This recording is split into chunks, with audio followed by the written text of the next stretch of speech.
back to Urban Outlook. We're having a great conversation with the founders, the co-founders of OneWilco, two parents who are part of a group of parents in Williamson County who decided we needed to do something to make sure that things are going right and fair for all the students across the system. Those co-founders are Revida, Rahman. I want to make sure I say that correctly this time. My apologies for the first half of the show. And Jennifer Cortez. Thanks so much for being back with us. When we took a break, I mean, you talked about sort of the importance of making sure that parents are engaged and aware of what's going on. When I bumped into OneWilco, it was because I was attending a school board meeting, and at the time, the conversation was students at Independence High School who wanted to form a black student union. They wanted to have an outlet, a safe outlet, a community for those students to engage, talk to each other, support each other, help each other, but they faced some backlash.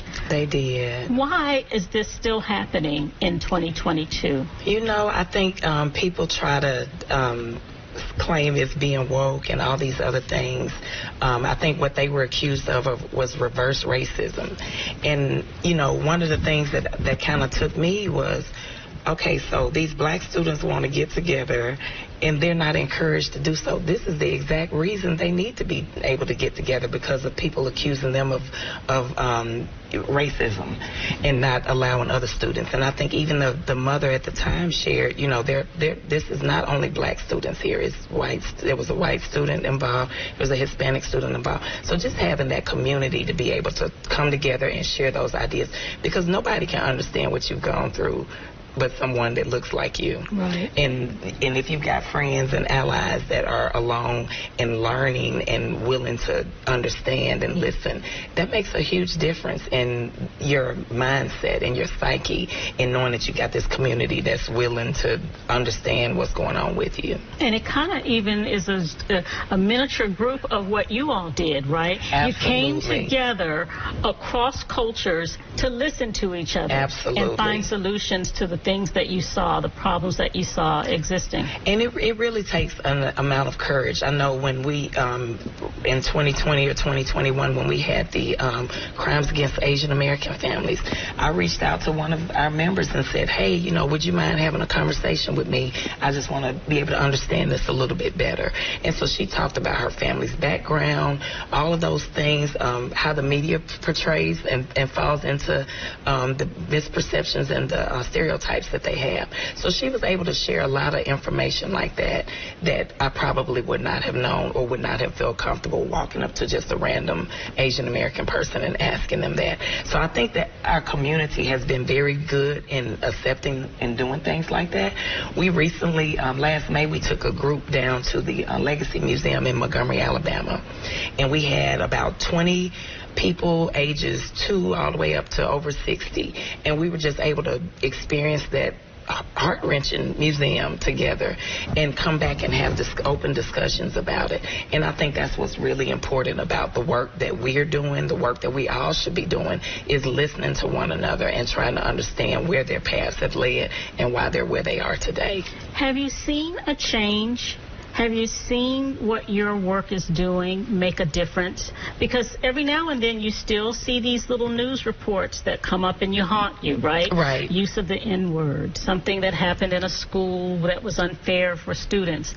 They still pop up here and there. But are you making a difference in your minds? Yes, we are. And I have to give credit to our superintendent and a lot of the administrators in Williamson County Schools, because they are really taking it seriously. And so one of the things that they have done with our collaboration, we've given input, is to make the discipline policy more consistent and more fair across the board. They got input from leaders in our black community to say, what are your thoughts on this? And they really elevated like racial slurs and harassment of protected classes. They've bumped those up, but also have offered some restorative practices. So these are policy level changes, which are so important, because absolutely, that's what you need, that system. Got to have the rules in place, and there's somebody following those rules. That's right. So that's one example. Another example is they really took seriously the concerns of parents who said, look, our kids are experiencing harassment, but they're afraid to tell anyone. Yes. Because they don't know if that teacher is going to be helpful or not. Some teachers are, some teachers aren't. They don't know that administrator, that principal in that particular school maybe. maybe it causes more pushback on them, so it's just, there's incentive to just keep our heads down and keep going. So one of the things that they have implemented is a bullying app that they've rolled out that allows everybody to anonymously report anything that's going on, so that there's a better understanding of, if this is happening in our schools, and we know it is, how do we get that information? How do we get more accurate understanding and data? So those are two examples, the bullying app and the policy changes. Yeah. And so what's next? What do you all hope to accomplish and hope to do moving forward? You know, I think in this recent time that we've had, our elections, school board elections, were made political. Yeah. And so, you know, we had our first elections recently. We have a new school, well, not all new, but we have some new school board members. So we're really trying to build relationships and collaborate with them. But one of the things that I kind of, you know, Jen and I talked about, I said, you know, we're kind of at this point where we've done, not that we're giving up, but now we need to be more student focused instead of on those people. Gotcha. So we are hoping to have a skate night in the Brentwood Skate Center coming up soon. We're in the process of planning that, and just try to encourage African American students and allies from the Williamson County Schools to come out and join us, to fellowship with us. We will probably have somebody to share a little bit of information and just, you know, try to empower them and just let them know that, you know, you're important, even though you are a minority in this district, that we still see and we still hear you.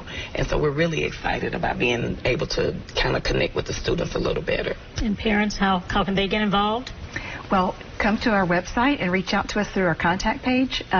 We need you at school board meetings. If you're in Williamson County, we need your donations to fund things like our school night, our skate nights.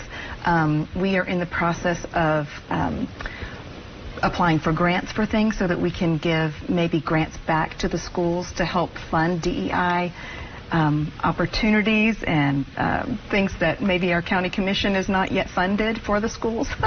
So donating and time, and just reach out to us. We would love to get you plugged in.